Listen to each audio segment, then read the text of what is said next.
Hello Garcia raw ang recording ng usapan sa telepono ni Janet Lim Napoles at isang di pa pinapangalan ng tao.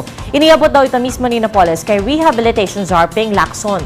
Kung sino raw ang taong kausap ni Napoles, tiyak daw na ikagugulat ng publiko. Balita natin ni Salima Refran.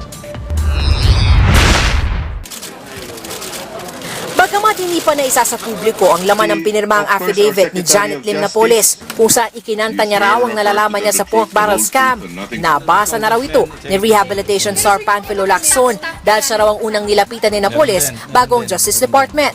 May idinawit kayang senador na kaalyado ng Pangulo. Kasama dyan, sir, yung Senate leadership ngayon.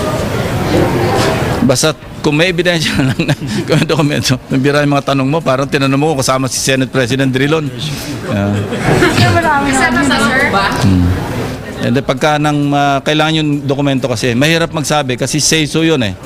That's a mere say-so coming from Ms. Janet. But I'm sure, hindi niya naman isusulat yun doon kung wala siyang basihan. At hindi lang mga senador at kongresista ang kabilang sa mahigit 100 nakalista sa 2 pahinang bond paper, kundi maging cabinet secretaries, pati kanilang mga staff. Tinignan ko yung listahan sa Senate, may quorum. Doon sa House, mahaba yung listahan. Sir, may kaalyado. Meron, halo-halo doon. There are names that you won't expect to be there. Merong hindi masyadong maingay, merong tahimik, basta halo-halo doon. Ang draft ng salaysay, base raw sa mga dokumentong hawak ni Napoles kung saan detalyado raw mga nakipagtransaksyon sa kanya at kanilang mga kinita mula taong 2000.